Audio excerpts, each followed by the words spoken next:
إخواني أخواتي، نبقى دائما معكم في هذه المدينة وفي هذه الدائرة، دائرة تلغمة. الدائرة قلت يعني بكل صراحة التي تعرف يعني حركة تجارية اقتصادية صناعية فلاحية متميزة حقا. بعدما شاهدنا في هذه الدائرة تحدثنا على الجانب السياحي إخواني أخواتي، وتحدثنا كذلك على الجانب الفلاحي. فها نحن في مصنع للحنفيات لروبيني. نعرف أن الحنفيات يا جماعة في وقت مضى كانت الجزائر تستوردها من الخارج، وكانوا يعني بعض التجار يجيبوها من العديد من الدول ولا سيما من آسيا. اليوم رانا في هذا المصنع اللي رانا نشاهدوا فيه، اللي صاحبه هو معنا الآن. السلام عليكم. السلام ورحمة الله. صباح الخير. صباح الخير. أنت معنا على المباشر. كنا نتكلم على الحنفيات، يعني في وقت مضى كنا نستوردوه من الخارج، لكن والحمد لله الآن أنه الحنفيات يعني موجودين في الجزائر وإنتاج محلي. حتى لو كانت يعني حنفيات يعني في البداية، أنتم عندكم قداش من اللي فتحتوا هذا المصنع الصغير يعني؟ بسم الله والصلاة والسلام على رسول الله. مرحبا بك الأخ سمير عندنا في المصنع هذا المواضيع. احنا رانا بدينا يعني من أوت 2024. طيب. الفكرة يعني عنده حوالي 4 شهور فقط يعني من أوت 5 شهور. شهور. صح. الفكرة كيفاه جات؟ أنا كنت ندعم في المصانع هنا جزائرية بالمادة الأولية. صح. ومن بعد جاتني فكرة. المادة الأولية لأنه نذكر أنه مدينة تلغمة معروفة يعني معروفة بالديشي تاع الحديد تاع البلاستيك الرسكلة يعني. احنا كنا في الرسكلة وفي العمل تاع المسبكة. المادة الأولية نخدموها هنايا ونمولوا بها المصانع نتاع الصنابير والحنفيات. صح. الجزائر العاصمة. صح. في البليدة. جاتني انا الفكرة ندير مصنع. والحمد لله درنا المصنع ورانا بدينا بهذا الصنبور الحديقة اللي هو الروبيني دو بويزاج جاردان. انتم يعني بديتوا بلي روبيني تاع الجاردان. تاع الجاردان، روبيني دو بويزاج جاردان. ان دومي يطروا كار. طيب. رانا نخدموا فيهم والحمد لله، وراني قادر باش ننتج يعني طاقة إنتاجية كبيرة، يعني قادر نوصل ل 10,000 صنبور يوميا. الله يبارك الله يبارك. يعني 10,000 روبيني بارجور. أنعميه. يا ما شاء الله. أنعميه. تبارك الرحمن يعني. ونشغل يعني نشغل من 70 حتى ل 100 عامل. هذا نشغلها على كل يعني. صح. لكن عندنا شوية برك مشكل نتاع الاستيراد، هذا ما كان. الاستيراد ولا الاستيراد ولا التصدير؟ لا الاستيراد. استيراد المادة الأولية يعني. لا الاستيراد المنتوج التام تاعنا هذا. راهو يدخلنا من الخارج. طيب هذا وين فهم. يعني انت ربما الشيء اللي راك تطلب فيه السلطات العليا في البلاد انه يحبسوا لكم الاستيراد تاع لي روبيني. انا نكفي. الله يبارك الله. لا برافو عليك. انا نحسب راك حليت وزين وحاب تزيد تستورد. انت راك تطلب انه الاستيراد تاع الماده تاعك باش ما يخلقولكش مشكل وما يدخلوش معك في منافسه، وربما ما يوقفولكش العمل تاعك، انه الدوله توقف الاستيراد نتاع الحنفيات هذه باش حنا نخدموا مليح. انا اليوم كي ننتج 10,000 صنبور والتسويق ناقص. تسمى ما كانش يعني تشجيع. والحمد لله انه سياسه الدوله راهي ماشيه في هذا. الحمد لله. الرئيس في عديد مرات اعطى تعليمات صارمه، يعني سواء القطاع الفلاحي الصناعي الحمد لله. اي حاجه اللي تدار في الجزائر ما يستوردوهاش. البارح الثلاثاء جاونا الجماعه تاع الاحصاء من مديريه التجاره، هذه راهي احصاء على المستوى الوطني. صح. المغزى منها هو القضاء على الاستيراد. حابين يحصيوا المصانع اللي راهي تنتج منتوج تام. صح. متمثل في الترصيص الصحي، صح. متمثل في التغذيه، متمثل باش يحبسوا التصدير ويخليوها الشركات هذه تنشط. وهذا هو الواقع يعني، وهذا هو الصح. كيفاش انت راك دير في حنفيات وصنع محلي والناس راهم يجيبوا فيها من الخارج. لا هذه حتى الرئيس يعني العديد من المرات يتكلم واعطى تعليمات صارمه يعني لجميع الوزراء المعنيه بقطاع الفلاحه السياحه لا ادري يعني الصناعه، اي منتوج ينتج في الجزائر ما يجيبوش من الخارج.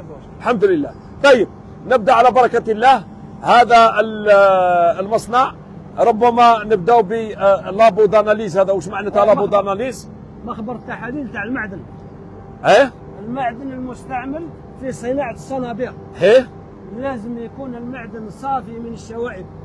وباش تعرفوا يكون صافي من الشوائب إيه؟ لازم سبيكترومتر. هذا سبيكترومتر. نعم. سبيكترومتر هذا على شاكلة يعني مثل ما نقولوا اللابو يعني اللي فيه تحاليل يعني تاع المواد. نعم. تحاليل تاع المعدن المستعمل في صناعة الصنابير. ايه صح صح. ناخذوا عينة من إيه؟ الفرن صح. هاك هذا النحاس. هذا النحاس. ايه باش نعرفوا هذا اللي رانا نشوفه فيه هنا. نعم. باش نعرفوا باللي راهو خالي من الرصاص. ايه وخالي من الحديد. صح. يتكون من حوالي 58% نحاس و 40% زنك. الزنك. ايه. وهذيك تبقى هذيك 2% شويه تاع حديد شويه تاع هذاك. يعني هكذا راهو صافي. طيب. راهو صافي. طيب المهم هذا يعني المخبر تاعكم ولي زاناليز. نذكر الاخوه والاخوات يعني هذا مرة بداو صغار يعني باش تعرفوا انه المصنع هذا اللي تكلمنا عليه احنا باش نشجعوا المؤسسات الناشئه يا جماعه. هذه مؤسسه ناشئه وبالتالي راكم تشاهدوا يعني راهم بداو صغار. ما تظنوش انه مصنع كما البيسيار ولا ربما الشركات الكبيره والمؤسسات الكبيره، لانه عندكم 4 شهور فقط. 4 شهور وراح نتطوروا. عندنا دي برودوي بزاف. نعطيك مثال في التدفئه المركزيه. لا بياس جون. تي ايكغيك ما مونشون ما ملون. هذول نخدموهم. هذول راح نوصلوا لهم نخدموهم ان شاء الله باذن الله. عندنا الميتيجور. عندنا الميلونجور. ثم عندكم لومبيسيون يعني عندكم هذاك الرغبه والايمان لا فوا يعني باش تنجحوا ان شاء الله. وحنا ما طلبنا والو. راهو الحق على كل حال. عاونتنا السلطات. عندنا التعليمات تاع الرئيس الله يراه تقول الناس اللي استثمرت في ارضها سوي لهم وضعيه، والحمد لله وسوينا الوضعيه. جات اللجنه الولائيه هنايا. سيد الوالي. سيد الوالي كثر خيره وبارك الله فيك. المديرين يعني بما فيها السين عاد بما فيها الامن الحمد لله اعطوني الرخصه الاستثنائيه. راهي هنا عندي الرخصه الاستثنائيه. ثم تاع الاستغلال. هذه اعطاها لك الوالي مؤخرا. اعطى هذه. الحمد لله راني نخدم وراسي مرفوع. الحمد لله يا ربي الحمد لله. يلا نروحوا نشوفوا الوحده تاعك. نزيد نذكر الاخوه والاخوات هذه الوحده عندها فقط يعني 4 اشهر. يعني هي وحده صغيره لكن انا متاكد يعني بلومبيسيون تاع الاخ لانه هي وحده عائليه هكذا صح؟ انا عمي. انت يا والابن تاعك. انا وابني فقط. رحنا الحمام الاب والابن وانتم هنا الاب والابن كذا. يلا تفضل.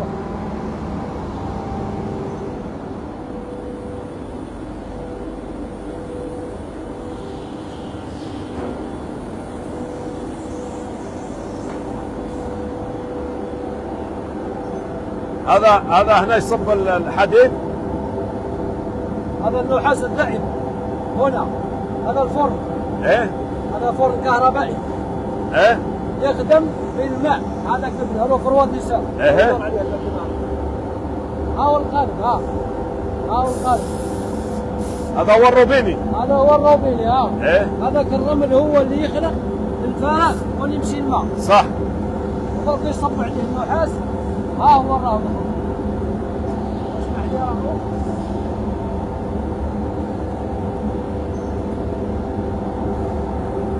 ايه الله يبارك الله يبارك.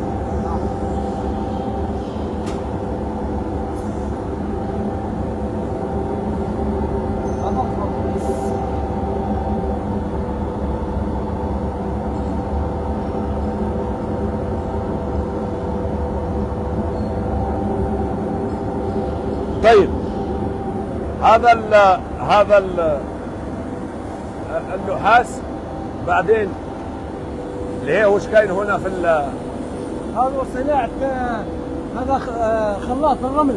ايه الرمل والمادة الكيميائية اللي هي لاريزين. داكور. مادة الغراء اللي تشد الرمل. ايه هاولا الآلة اللي هذه اللي تعدل. هذه الآلة اللي تبريسي. ايه أو عندنا المخزون تاع الرمل. مخزون. مخزون. طيب لما ينتهي. وهذا هذه اللي نستوردوها من الخارج.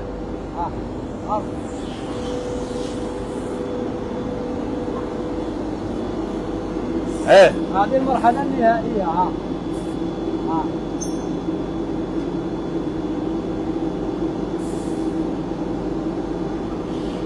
وهذا هو الروبيني. هنا قديش عندكم الكاليبر هنايا؟ هذا 15 21 كاين 27 هذا الان راكم بديتوا انتم تصدروا لموريتانيا قلت لي لا؟ لا يعني احنا حطينا المنتوج تاعنا في موريتانيا ومستعدين للتصدير. قلت لي كذلك الاخوه من ليبيا راهم يحوسوا عليكم كذلك. ومن موريتانيا الدوله راهي دايره تسهيلات في النقل البحري. صح 50% علينا احنا و50% على الدوله. الله يبارك. صافي دير الدوله باش تصدروا 50% مليكم انتم يعني تخلصوها و50% تتحملها الدوله. والنقل البحري يعني البضاعه مضمونه. الحمد لله. النقل البري. الحمد لله. هذا من الاخوه واش راهم يديروا هنا في العمل هذا؟ هذو راهم يخدموا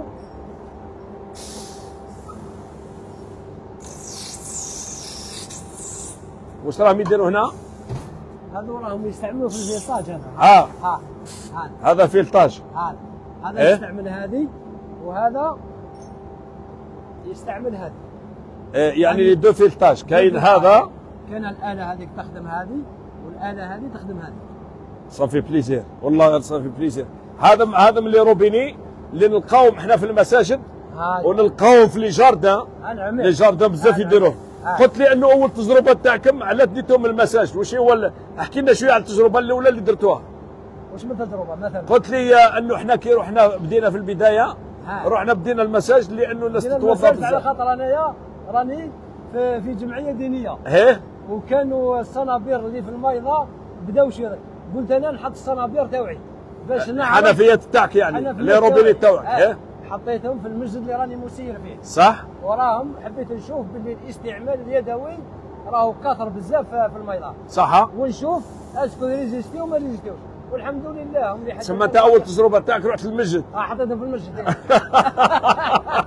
شوفوا يا جماعه الذكاء. شوفوا الذكاء يا جماعه تاع الجزائري. قال لك اول حاجه لي روبيني التوعيه هذا اللي شفنوه اللي راكم تشوفوا فيهم.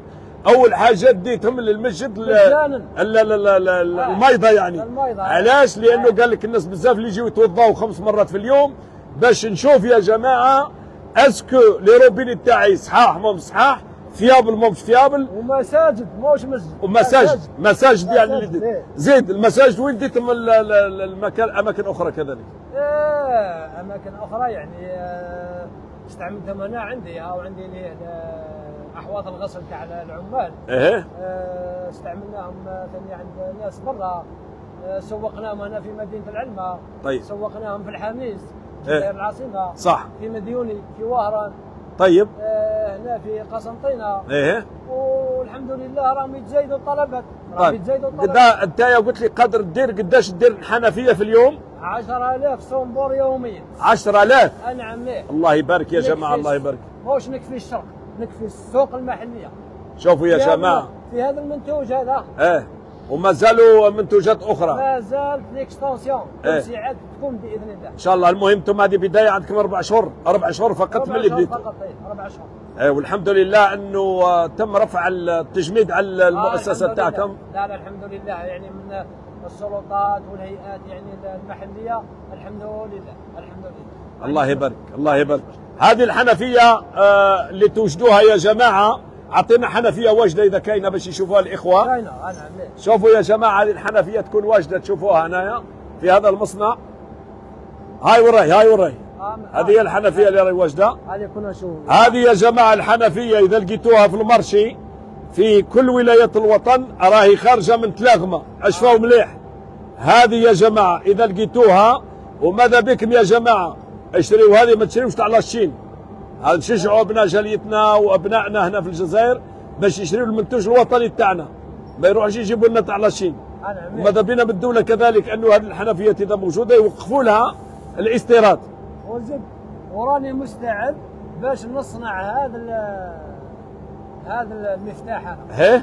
ويولي منتوج محلي 100%. الله يبارك الله يبارك الله يبارك الله يبارك. يعني الاخ يا جماعه شوفوا الله يبارك لومبيسيون والايمان اللي عند السيد هذا. ذكرني بالاسم الكريم. بلهوشات عبد الحميد. بلهوشات عبد الحميد. بلهوشات عبد الحميد. الحاج هم يكلموني راهم يقولوا لي الحاج، الناس الاخوه يقولوا لي الحاج.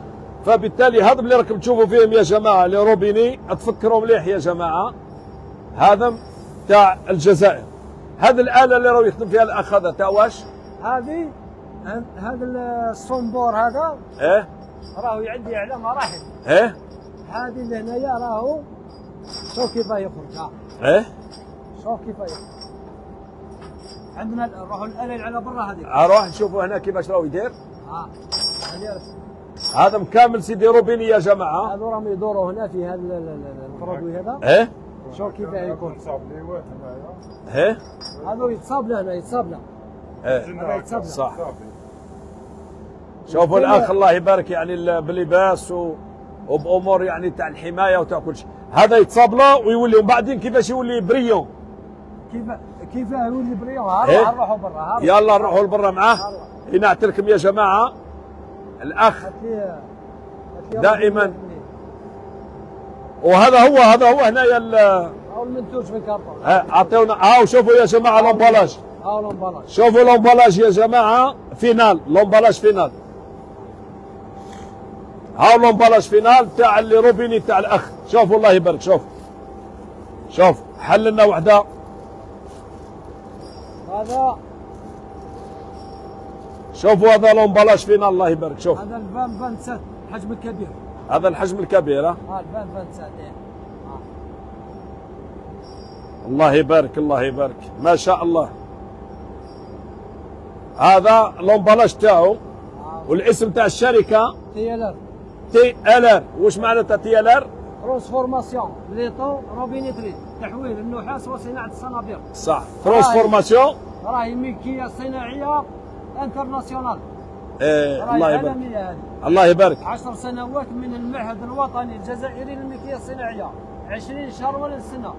20 شهر. الله يبارك. ما تقدرش تدخل السوق وما عندكش علامه تجاريه. لانه علامه ملكيه صناعيه. يعني الملكيه احنا كنا عندنا في التلفزيون نقولوا حقوق البث محفوظه. حقوق البث نعم. لو كانت تكون هذه العلامه هذه مثلا كما الحقوق الفكريه، الحقوق الفكريه تاع الفنانين وكل شيء. لو كانت تكون هذه العلامه في اوروبا يجي هنا ويرفع عليها قضيه هنا في الجزائر. صح. بصح كنت تحصل عليها من طرف المعهد الوطني الجزائري للملكيه الصناعيه نخدم وراسي مرفوع. الله يبارك. هذا هو الامبلاج يا جماعه. شوفوا الله يبارك. شوفوا يا جماعه لروبيني من بلادنا عند الحاج اللي رانا نشاهدوا فيه عنده 4 شهور من الافتتاح. هذا الاخر. وقال لك اول لروبيني، يعني هذه عجبتني مليح يعني بكل صراحه. اول يا جماعه لروبيني هذا اللي دارهم قال لك درتهم في المسجد. قال لك درتهم في يعني في بيوت يعني في الميضه. قال لك علاه؟ قال لك لانه الناس بزاف يتوضاوا 5 مرات، وبالتالي لازم نعرف نوعيه لروبيني تاعي ملاح. والله برافو عليك. امبوني دي. وهذا هنايا هذه الماده الاوليه السبيكه. هذه السبيكه. سبيكه النحاس. ثقيله. الله يبارك. هذه اسمع، هذه لو يشوفوك فيها في البر يقول لك هذا لينجو تاع ذهب هذا. شوفوا يا جماعه. وهذه نصح انا هنا. الرسكله نحولها طيب. سبيكه. اروح. وهذا هنا زيدوا ذكروا الاخوه والاخوات. دير لنا كاس وحده هكذا شوفوها.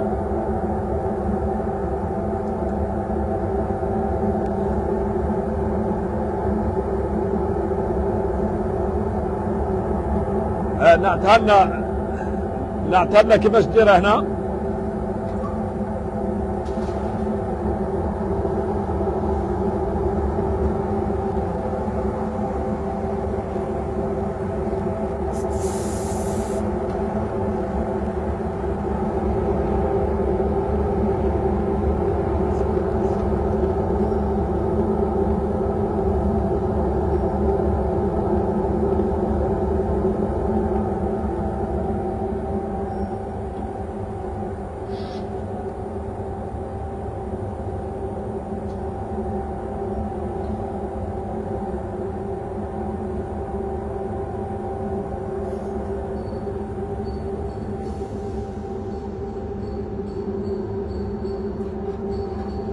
برافو عليك، برافو خويا، الله يحفظك ان شاء الله، الله يعاونك.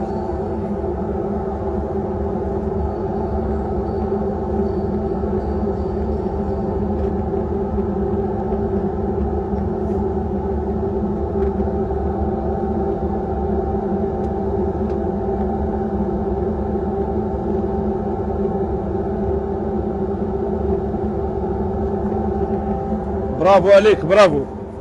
يعني ما شاء الله، يعني الجماعة راهم يخدموا، والله والله العظيم الإنسان الفوتير شابو، يعني يرفع لكم القبعة ولاد بلادنا. يعني كيف راهم يخدموا والحرارة وكل شيء، وهذا مسيدي ترانسفورماتور هذا صح؟ هاي نروحوا نشوفوا. احنا دركا هذا الصنابير راهي تخرج في القوالب فيها رمل، هذاك الرمل هذاك يخرج في نصها لداخل. اروح تشوف بها نهبطوا الرمل. اروح يلا نتبعوا الحاج، شوفوا يا جماعه القفازه تاع الحاج، شوفوا القفازه تاع الحاج.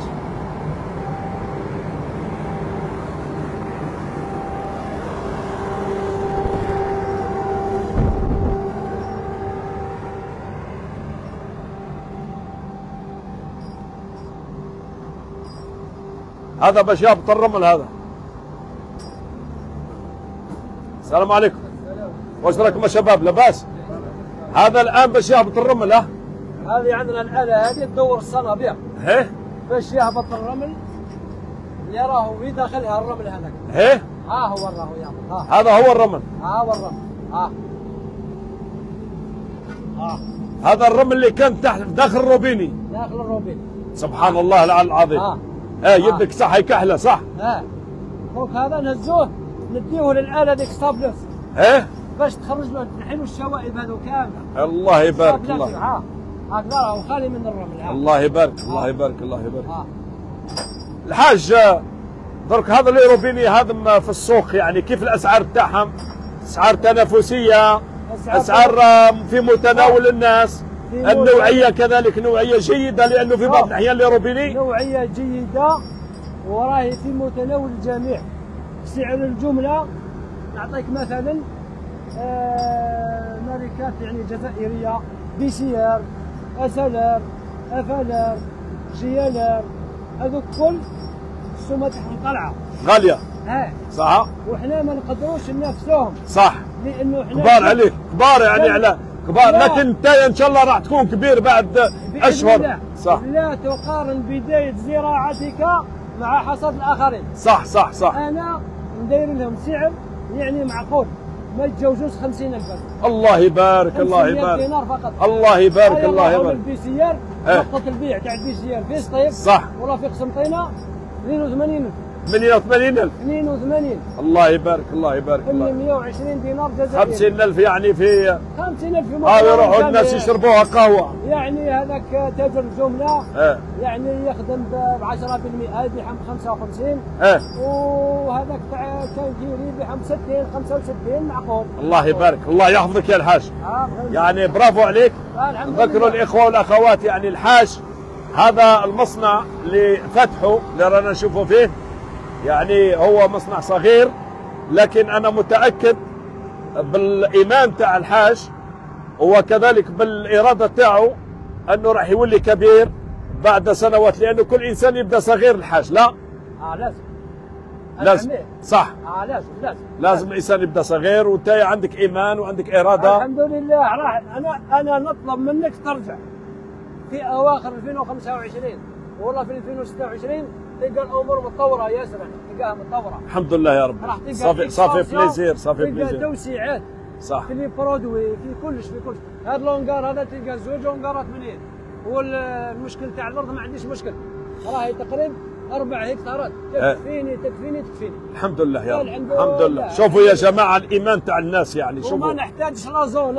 المنطقه الصناعيه رخصة البناء باش تهزها برك طول لك شويه يعني، لكن معليش المهم عندك الايمان تاعي. لا وصافي بليزير. يعني انا يعني قليل من الناس اللي شتهم عندهم الاراده هذه والايمان هذا لافوا. هذه لافوا يعطيها ربي، ما يعطيش لاي انسان. كاين انسان اللي يعطيها له لانه هو يقول لك انا نبدا من الزيرو ونسترزق حلال. صح. وانا نقول لك اللي تاعك تاع الحنفيات تاع لي روبيني اللي بديت به من المساجد. والله غير ربي يسهل لك على بالك. أنا نهز معايا في الطوموبيل. ايه المسجد اللي نلقى هذاك نحط له ونمشي. والله نحط له. والله. نعم. عندك كرتونات في الطوموبيل وتوزع. معايا كرتونات ايه. الله يبارك فيك. وانت يا درتم يعني باسكو حبيت ديرها نيسي. علاش؟ لانه الناس يتوضاو، الناس يتوضاو 5 مرات في اليوم. لا. ويحلوا الروبيني عده مرات، وبالتالي مليح عليك انت باش تشوف الروبيني تاعك مليح ولا مش مليح. وكاينه حاجه ثانيه، كي نخش الميضه تاع المسجد نلقى الروبينيات تاع البلاستيك هذوك. صح. حط اخويا حاجه مليحه. صح. نحط لهم كرتونه 2 كراتون ونمشي. الله يبارك فيك، الله يحفظك. شوفوا يا جماعه، الله يبارك الجزائريين تاعنا والله العلي العظيم غير دي زيرو يعني بكل صراحه. والله برافو على الجزائريين تاعنا يا جماعه. الرجاء منكم اعطونا الانطباع تاعكم. الحاج كسؤال اخير، يعني الاخوه اللي يحبوا يشتروا، لانه الان رايحين الناس يعني راهم يتبعوا فيك يعني في مختلف دول العالم، ويتبعوا فيك كذلك هنا في الجزائر، وربما فيه تجار اللي راهم يتبعوا فينا الان ويحبوا يشتروا عليك. كيفاش يديروا الحاج؟ يتصلوا بنا. مرحبا، يتصلوا بنا. هل عندك رقم يا الحاج؟ تفضل. عندنا باجا سبونسوريزي في الفيسبوك. تيالر روبينيتري. تيالر روبينيتري. تي كيما تلغمه يا جماعه. ال كيما ليكسمبور، ولا كيما ليلى، ولا كيما لميا. والار سي سا تيالر، والار كيما رشيده، ولا كيما لا ادري رشيده الاسم هكذا. هذه هي يا جماعه مال التيالر تلقاوها. وعندكم شويه في لي ريزو داخلين شويه الحاج؟ داخلين ايه عندنا فيها درك نسقسي الطفل هو اللي حاكم على. عندنا فيها نسبه تاع مشاهده كبيره.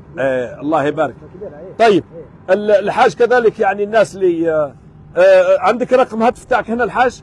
06. اسمعوني يا جماعه انا السيد هذا عجبني والله غير والله غير عجبني يا جماعه. رفدوا لنا النيميرو تاعو والحم والديكم ديروا له كلمه شكر، هذا يستاهل.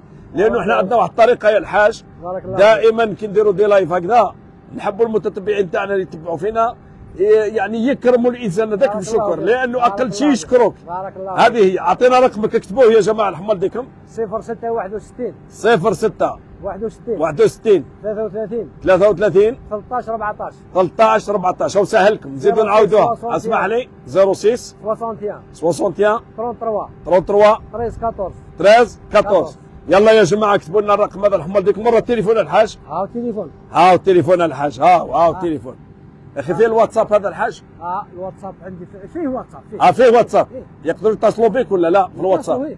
يلا يا جماعه الرجاء منكم مرحبا. يا جماعه السيد اللي بدا بالمسجد هذا باللي راح يكملها بحاجه اخرى يا جماعه. ان شاء الله نبنيهم مسجد. اسمع السيد هذا اللي بناها الروبينيات في المسجد راح يروح بعيد هذا يا جماعه. ان شاء الله. يلا ريبوندي لنا التليفون هذوك على الاخوه اللي راهم يعيطوا لك الان. والاخ راه يقول لكم الاخ رشيد راه يقول لكم يا جماعه اللي ما عندوش دراهم نفليكسيو له، نبيعوا روبيني ولا زوج نفليكسيو له. يلا يا جماعه الرجاء منكم نتصلوا به. هاو الهاتف تاعو وما نقولوا له زوج كلمات تاع شكر من ابنائنا اللي راهم يتبعوا فينا في مختلف دول العالم يا جماعه. يلا ما نحرموش خونا اللي بدا بالمسجد، وان شاء الله يكملها بحاجه اخرى ان شاء الله. يلا يا جماعه خلونا نسمعوا المكالمه تاعكم.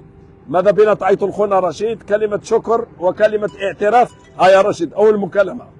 يلا ديرنا لو بارلر وقول له منين راك تعيط. دير لو بارلر سي رشيد ولا ما تعرفش؟ هو رشيد.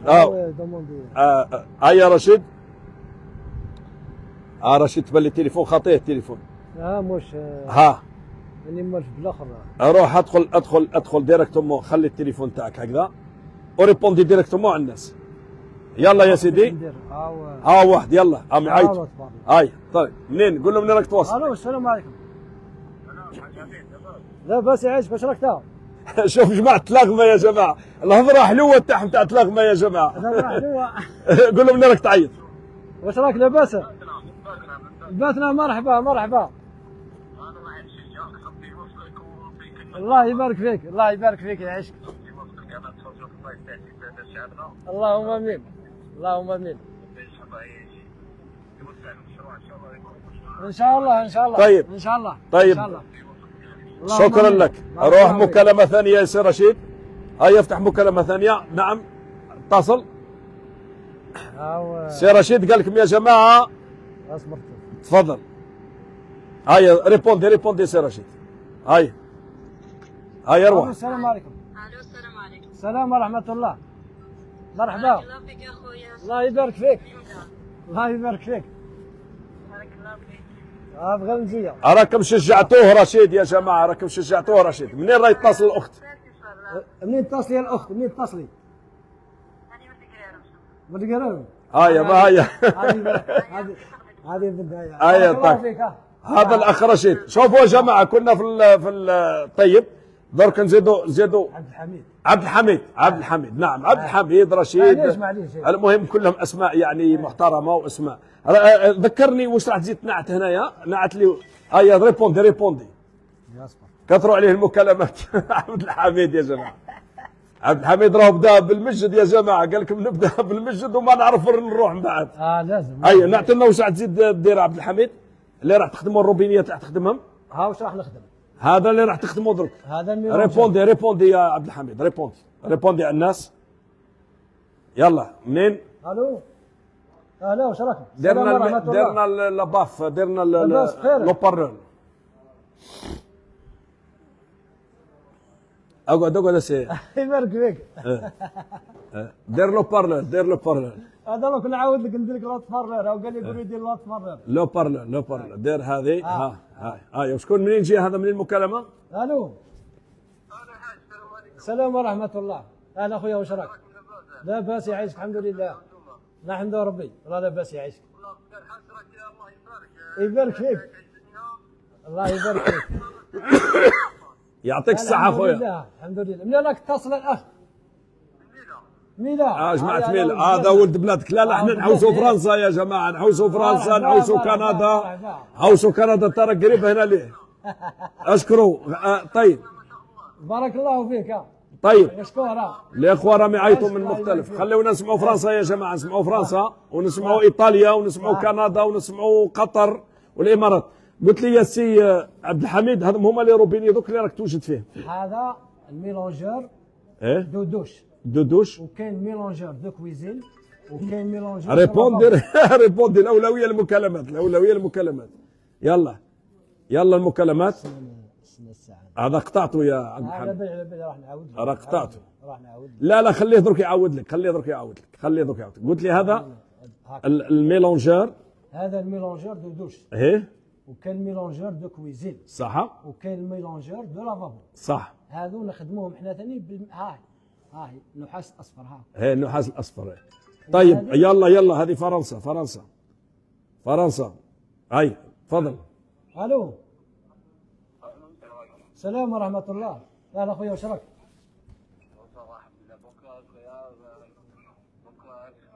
منين يعيط هذا؟ قول له منين تعيط. الاخ منين تعيط؟ من فرنسا. باريس. قول له واش رايك في الروبيني تاعنا. قال لك سمير واش تقول في لي روبيني تاعنا؟ بارك الله فيك. اسمعك ما عندكم مساجد. اذا ما كان مساجد عيطوا الاخ عبد الحميد يزيد يدير لكم الروبينيات. هو راهو قال لك انا العمل تاعي مع المساجد فقط.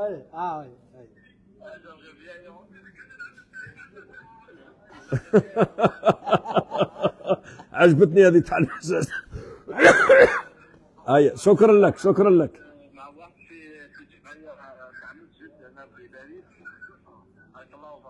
ارواح اخويا الجزائر يعطيوكم. ارواح الجزائر يوجد لكم 30 كرتون ولا 40 كرتون. ارواح.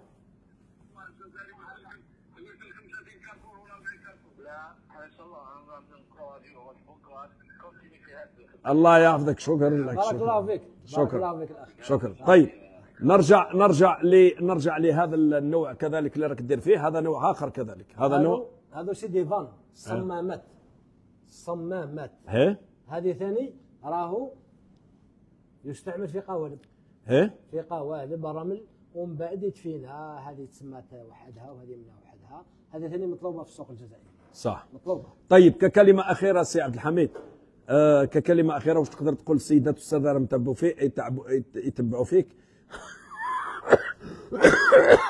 راك عجبتهم بزاف والله راه عجبتهم وعجبتني انا اولا الابتسامه تاعك والضحكه تاعك خارجه من القلب ماك على بالك بوالو ماشي برك ابتسامه في وجه اخيك صح لا وعجبني انه عندك لافوا الايمان وراك اسمع وراك كما يقول لك تعرف هذاك البومباردي كيفاش يقولوا له سي مخلوف البومباردي ايش يقول لك اصدم برك اصدم الكوراج هذه هذا هو الشيء اللي عجبني فيك. واش نقول يا ربي يجيب لي فيه الخير ان شاء الله ان شاء الله. هذا مكان ان شاء الله راح نخدموا كما قلت الخدمه عندي فيها الكوراج ما يهمنيش انا صح والشيء الاخر الانسان يكون صادق صح ويكون مفيد صح والرجاله والصوار دام يجوا وحدهم صح ولا لا صح وش هو لازم درك انا ما على باليش انا قادر تجيني سلطات في يلقوني نخدم انا نخدم اخويا الحمد لله انا غدوه كيعود عندي التسويق صح نوصل لك ل 10000 صنبور يوميا صح وقادر حتى ندير يعني فريق عمل تاع الليل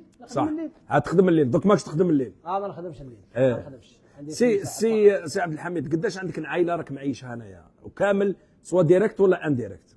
يعني حاليا حوالي 15 عائله. الله يبارك الله يبارك. قلت لك انايا راك بديت مؤسسه ناشئه كما يقول واحد. لو كان نتوسعوا نوصلوا حتى ل 200 عائله. لا معليش خويا معليش راهي اسمع 14 15 عائله كل عائله فيها 5 ولا 6 احسب 15 في الخمسه قداش راهي الله يبارك 75 عائله فرد اللي راك توكل فيه.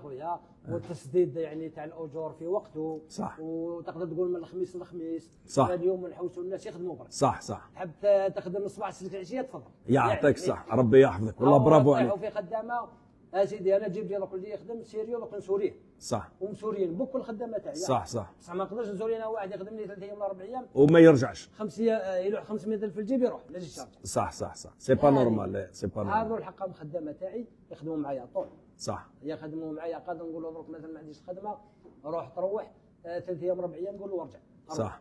طيب كسؤال اخير يعني شفت ولدك هو اللي راهو راه ولدك عيطوا لنا نشوفوه يعني ولدك هو اللي راهو راح ولي العهد تاعك هو اللي راح يكون المسير والحق يعني هو اللي راهو يواجه في التسويق هو في البيع هو في الشراء هو كل شيء اروح هذا ولدك خلينا باش يشوفوه برك اروح اوليدي من اروح اوليدي يا خويا يعني راك انت برسك في العمر تاعي. طيب هذا ولدك اللي راه نشوفوا فيه واش دار دراسه؟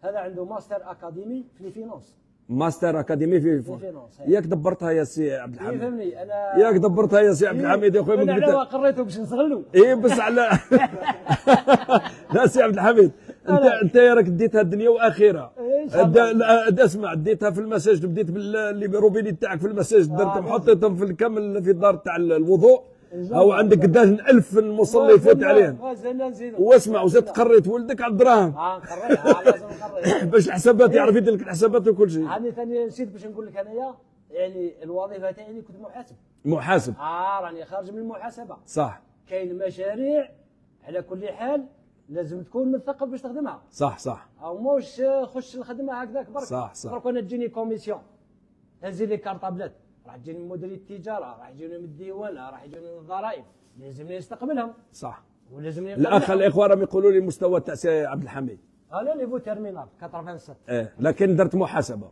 انا قريت محاسبه لكن ولدك انت باش تضمن تضمن النجاح تاعك وتضمن لاكاس تاعك تكون مليحه لانه لاكاس كي تكون مليحه المورال يكون مليح. درت وليدك درت وليدك هو يقرا لك لا كونتابيليتي الله يبارك. فبالتالي ربما ولدك يعني لو نعطيو له الميكرو فقط يعني لوليدك وتحكمنا الميكرو هكذا فقط كيف راك تشوف المستقبل؟ بابا كنا نشوفوا فيه قلبه طيب وباين على وجهه قال لك سيماهم في وجوههم. فبالتالي بابا راه بدا بالمساجد قال لك انا بديت الروبينيات كامل غزيت بهم المساجد. كيف راك شفت المستقبل تاع المؤسسه تاعكم هذه الناشئه يعني مؤسسه صغيره ان شاء الله؟ لا احنا باذن الله بربي ان شاء الله احنا بدينا بابسط شيء في المجال هذا في عالم الصنابير والحنفيات. احنا رانا دروكا حنايا نسعاو باه نديروا شبكه تسويق مليحه باه نقدروا نوفروا ونتنوعوا في العديد من الصنابير اللي راح نصنعوها. صح. احنا نخدموا في نوعين بربي ان شاء الله، على عام نوصلوا ل 20 موديل ان شاء الله يا رب. ايه رانا نتبعوا فيها خطوه بخطوه ان شاء الله. انت كنت في موريتانيا قلت لي، لا؟ ايه رحت لموريتانيا. واش تشوف السوق تاع موريتانيا واعد يعني نقدروا احنا ندخلوا له؟ تقدروا انتم تنافسوا المنتوج اللي موجود في موريتانيا؟ نقدروا ندخلوا لموريتانيا بكل اريحيه. صح. وكاين ثم السوق مفتوح تسمى، والمنتوج الجزائري ثم يلقى رواج كبير الحمد لله الموريتانيين. الله يبارك. يا خويا مشكورين، بارك الله فيك. دخلنا لكم بالبركه كما نقولوا احنا، وان شاء الله هذه الدخله ان شاء الله ما تكونش الاولى، نزيدوا نرجعوا لكم ان شاء الله، والمره الجايه كي نرجعوا ان شاء الله نزيدوا نلقاو دوطر روبيني، نلقاو دوطر برودوي ان شاء الله. هذه البدايه. وحنا درك يبقى الاسم هذا تاع تي ال ار في ريصلنا ان شاء الله. انا درك كي نروح المزابي اللي في الكارتي تاعي اللي يبيع كان كايري قال اعطيني تي ال ار. هذه شفاوه مليحه جماعه تي ال ار. جماعة الخير هذا مكتب يعني الأخ يعني عبد الحميد، إدارة مؤقتة كما يقولوا دائما، العلم الجزائري كما يقولوا. شوفوا سبحان الله العلي العظيم، حاجة اللي لاحظتها في تلاغمة يا جماعة، ما كانش إدارة اللي ما رحت لهاش وما لقيتش فيها القرآن الكريم. سبحان الله العلي العظيم، صدقوني والله ما كان إدارة وما كان مؤسسة في الميلة وكلهم اللي رحت لهم إلا ونلقى عندهم مصحف تاع القرآن الكريم، ونلقى عندهم العلم الجزائري بطبيعة الحال كما راكم تشوفوا يا جماعة، الراية الوطنية، وكذلك صورة السيد الرئيس في المكاتب تاعه. هذا إن دل عن شيء يدل على واش؟ على أولا الدين تاعك إسلام، الوطن تاعك الجزائر، وكذلك السيد الرئيس هو رمز يعني لبلدنا، فندعو الله عز وجل أن يحمي هذا البلد وأن يستروا وأن يحفظوا يعني من الناس يعني الماكرين الحساد، كذلك كما ندعو الله عز وجل أن بلدنا كذلك يعني يكون مستقر وآمن ومتطور ومزدهر إن شاء الله.